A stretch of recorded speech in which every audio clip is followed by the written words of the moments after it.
فرق نہیں کرتے کہ فرض کیا ہے، واجب کیا ہے، اور سنت مقطع کیا ہے، اور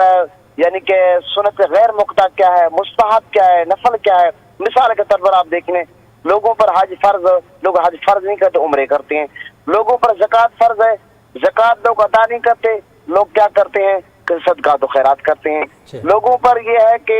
نماز فرض ہے، لوگ نفلی عبادت کرتے ہیں۔ نفلی عبادت کی بہت زیادہ فضیلت ہے۔ حدیث پاک میں آتا ہے کہ نوافل کے ذریعے میرا بندہ قرب حاصل کرتا ہے، یہاں تک کہ میں اس کا ہاتھ بن جاتا ہوں، میں اس کے زبان بن جاتا ہوں جس سے وہ بولتا ہے۔ بہت زیادہ عبادت سے اللہ کا قرب ملتا ہے۔ لیکن نفلی عبادت اس کے لیے ہے جس کے فرائض پورے ہیں، کیونکہ ہم میں سے بہت کم لوگ ہیں جو باقاعدگی سے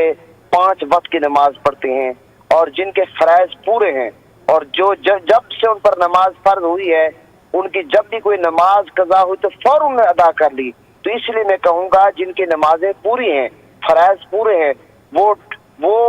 بڑھ چڑھ کر نفلی عبادت کریں، اور جن کے فرائض کی کمی ہے تو وہ زیادہ سے زیادہ جو ہے اپنی قضا نمازوں کو پڑھیں، کیونکہ قیامت کے دن ہم سے نفلی عبادت کے بارے میں نہیں پوچھا جائے گا، فرائض کے بارے میں پوچھا جائے گا۔ بہت اچھی بات کی ہے قبلہ سعیدی صاحب آپ نے۔ یقیناً ہم ناظرین کی خدمت میں یہ بات دوبارہ میں کہنا چاہوں گا کہ جیسے سعیدی صاحب نے بیان فرمایا کہ اس شب کے اندر اگر کسی کی قضا نمازیں ہیں تو وہ یقیناً اپنی قضا نمازوں کی ادائیگی کرے گا، تو اس کو قضا نماز کا ثواب جو اس نے جو ادا کرنا تھا وہ بھی ادا ہو جائے گا، ساتھ ہی ساتھ اس کو شب کی وجہ سے اس کی فضیلتوں میں اضافہ ہے، لہٰذا اس کو ثواب میں بھی اضافہ ہوگا اور اس شب میں عبادت کا بھی اس کو اجر ملے گا۔ اور جیسا بہت اچھی بات آپ نے فرمائی کہ ہم نوافل کی طرف اور دیگر صدقات و خیرات کی طرف تو متوجہ ضرور ہیں، لیکن ہے کہ اپنے واجبات اور اپنے فرائض کی طرف متوجہ نہیں ہیں۔ جو ہمارے پر فرض قرار دیا گیا ہے اس کو اولین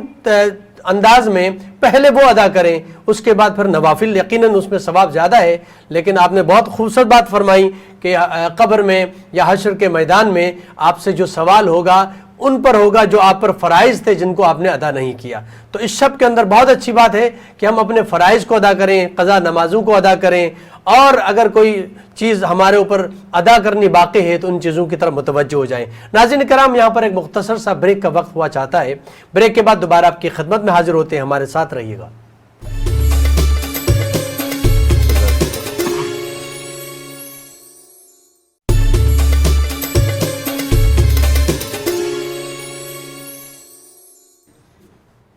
ناظرین کرام، ایک بار پھر آپ کا خیر مقدم۔ آج ہماری گفتگو ہے شب برات کے حوالے سے، اور اس میں کون سے اعمال ہمیں انجام دینے چاہیے۔ بریک سے پہلے گفتگو تھی علامہ سید جہانگیر شاہ سعیدی صاحب بہت خوبصورت انداز میں اس حوالے سے بیان فرما رہے تھے۔ میں مفتی محمد زاہد اسلم رضوی صاحب کی خدمت میں یہ سوال رکھنا چاہوں گا کہ اس شب کے اندر جہاں بہت سارے اعمال ادا کیے جا رہے ہوتے ہیں، بجا لائے جا رہے ہوتے ہیں، ساتھ ہی ساتھ کچھ اور ایکٹیویٹیز بھی ہوتی ہیں جس میں شیرینی کا انتظام ہوتا ہے، حلوہ کا انتظام ہوتا ہے، یہ بھی کیا سنت میں شامل ہے؟ بسم اللہ الرحمن الرحیم۔ بہت زبردست سوال کیا آپ نے، اور قبلہ شاہ صاحب نے بھی بڑی زبردست گفتگو فرمائی، اور ہمارے معاشرے میں جس چیز کی کمی تھی اس مسئلے کو اجاگر کیا۔ اور آپ نے جو سوال کیا شیرینی وغیرہ کا، حلوے وغیرہ کا، تو دیکھیے کہ شیرینی کرنا، حلوہ بنا کر بانٹنا یا تقسیم کرنا نہ فرض ہے نہ واجب ہے، یہ ایک مستحب عمل ہے، کریں گے تو ثواب مل جائے گا، اگر بنا کے غرباء کو کھلا دیں گے تو کسی کا پیٹ بھر جائے گا، لیکن فرض واجب نہیں ہے۔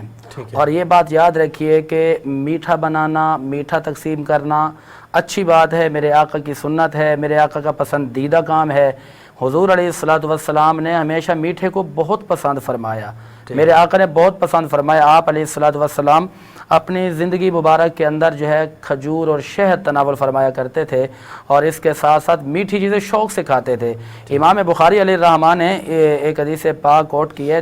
بخاری شریف جلد نمبر 2 صفحہ نمبر 838 پہ لکھا کہ آقا علیہ الصلوۃ والسلام کو یہ حلوہ، یہ شیرینی، یہ کھجوریں، یہ شہد بے حد پسند تھے، تو کیوں نہ اس رات کے اندر جب ہم اپنے فرائض، واجبات اور نوافلات کو ادا کر رہے ہیں تو ان کے ساتھ ساتھ ہمیں ہر پہلو پر آقا کی سنت کو دیکھنا چاہیے کہ ہم اگر چل رہے ہیں تو میرے آقا کیسے چلتے تھے، اور ہم اگر کس سے گفتگو کر رہے ہیں تو یہ دیکھنا چاہیے کہ ہمارے نبی کی کیا سنت ہے، اور ہم اگر اس رات میں شب بیداری کر رہے ہیں، روزہ بھی رکھنا چاہیے کہ میرے آقا نے روزہ رکھا، اور شیرینی مٹھائی وغیرہ اس لیے تقسیم کی جائے کہ ہم ایک تو اپنے نبی کی سنت پر عمل کر رہے ہیں، اور دوسرے نمبر پر یہ ہے کہ غریبوں کی مدد فرما رہے ہیں۔ سبحان اللہ۔ اچھا، میں علامہ سید جہانگیر شاہ سعیدی صاحب کی خدمت میں سوال رکھنا چاہوں گا کہ یہ بتائیے گا کہ اس شب کے اندر جیسے یہ کہا جاتا ہے کہ قسمت لکھی جاتی ہے، تقدیر و قسمت کا جو فیصلہ ہوتا ہے، آپ کیا فرماتے ہیں اس حوالے سے؟ رضوی صاحب، یقیناً حدیث پاک میں آتا ہے کہ یہ جو رات ہے جی اس میں قرآن پاک کا نزول ہوا جی اور اس میں قسمت بھی لکھی جاتی ہے۔ اب قرآن پاک کے نزول کے حوالے سے بھی ایک بات میں اس زمان میں عرض کرتا چلوں۔ جی قرآن پاک کا نزول ایک قرآن سورہ دخان کی آیت سے ثابت ہے کہ اس رات کو نزول ہوا، ٹھیک، اور دوسری قرآن پاک کی آیت سے ثابت ہے شہر رمضان الذی انزل فیہ القرآن، رمضان کا وہ مہینہ ہے جس میں قرآن نازل ہوا۔ جی اب سوال یہ پیدا ہوتا ہے کہ قرآن مجید کس مہینے میں نازل ہوا؟ دونوں آیاتیں کہہ رہی ہیں کہ شب برات کو بھی قرآن نازل ہوا اور رمضان میں بھی نازل ہوا۔ ٹھیک، اس سوال کا جواب میں عرض کروں گا کہ قرآن مجید جو ہے لوح محفوظ میں جو لکھا گیا ہے وہ شب برات کو لکھا گیا ہے، سبحان اللہ، اور قرآن مجید کا باقاعدہ جو نزول ہوا ہے جبرائیل علیہ السلام وہی لے کر آئے آقا علیہ السلام کی طرف، وہ رمضان شریف میں شب قدر میں لے کر آئے۔ سبحان اللہ، ایک تو یہ بات، ٹھیک، دوسری بات یہ ہے کہ یہ وہ عظیم رات ہے کہ جس میں قسمت لکھی جاتی ہے، جس نے مرنا ہے، جس نے پیدا ہونا ہے، جس کو رزق ملنا ہے۔ لیکن آپ یہ بھی دیکھیں کہ اس رات میں جو لوگ عبادت میں مصروف ہوں گے ان کے ہاں عبادت لکھی جائے گی اللہ کے ہاں، کیا اور بات ہے، جو لوگ اس رات میں آتش بازی میں مصروف ہوں گے، واہ، موٹر سائیکلیں چلا رہے ہوں گے، ساری رات آوازیں کس رہے ہوں گے، روڈوں پہ گھوم رہے ہوں گے۔ ہماری کتنی بڑی بدقسمتی کہ لوگ ساری رات گھومتے فجر کی نماز قضا کر دیتے ہیں، اللہ اکبر، حالانکہ حدیث پاک میں آتا ہے کہ جس نے عشاء کی نماز پڑھ لی پھر اگر وہ سو جاتا ہے پھر فجر کی نماز پڑھ لیتا ہے تو گویا کہ اس کو پوری رات کی عبادت کا ثواب ملتا ہے۔ سبحان اللہ، تو ہم اس اتنی بابرکت رات کو بھی ہم روڈوں پہ، فٹ پاتھوں پہ، پارکوں میں گزار دیتے ہیں، آوازیں کستے ہیں اور آتش بازی میں گزار دیتے ہیں، اور آتش بازی سے کتنے نقصانات ہوتے ہیں۔ قرآن پاک میں اللہ نے فرمایا کہ اپنے ہاتھوں کو ہلاکت میں نہ ڈالو، اور ہم اپنی جانوں کو، اپنی اولاد خاندانوں کو ان سے نقصان آتش بازی سے دیتے ہیں، تو ہم کتنے ہماری بدقسمتی ہے۔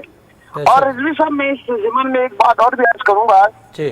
دراصل یہ توبہ استغفار کی رات ہے، بے شک، اللہ کو بے شک، منانے کی رات ہے، بے شک، لیکن بہت سارے لوگوں کو یہ پتہ نہیں ہے کہ توبہ کا طریقہ اللہ نے قرآن میں کیا بتایا۔ جی، لوگ یہ سمجھتے ہیں کہ بس ہم کہیں یا اللہ ہم توبہ کرتے ہیں بس اتنا کافی نہیں۔ اللہ تعالیٰ نے قرآن پاک میں 5واں پارہ سورہ نساء میں جو حکم دیا وَلَوْ أَنَّهُمْ إِذْ ظَلَمُوا أَنفُسَهُمْ جَاءُوكَ فَاسْتَغْفَرُوا اللَّهَ، جی، اے محبوب جب یہ ظلم پہ بیٹھے اپنی جانوں پر تو آپ کی بارگاہ میں آ جائیں، آپ ان کے لیے شفاعت کریں سبحان تو اللہ، میں ان کو بخش دوں گا۔ اب یہ اللہ تعالیٰ دیکھیں ہم نافرمانی اللہ کی کر رہے ہیں لیکن اللہ حکم کیا دے رہا ہے کہ میری محبوب کی بارگاہ میں آؤ۔ سبحان اس اللہ، سے پتا چلا کہ بارگاہ مصطفیٰ جو ہے بارگاہ خدا ہے۔ بے شک، اب توبہ کا طریقہ کیا ہے؟ سب سے پہلے یہ کہ سچے دل سے توبہ کرنی چاہیے، پکے ارادے سے کہ میں مر جاؤں گا، کٹ جاؤں گا، دوبارہ یہ غلطی نہیں کروں گا، یہ ارادہ ہو۔ دوسرے نمبر پر آپ نے جس کا حق مارا ہے اس سے معافی مانگے، کیونکہ حقوق العباد کی معافی نہیں ملتی جب تک وہ بندہ معاف نہ کرے۔ بے شک، بے شک، حقوق العباد کا قانون یہ۔ تیسری بات یہ ہے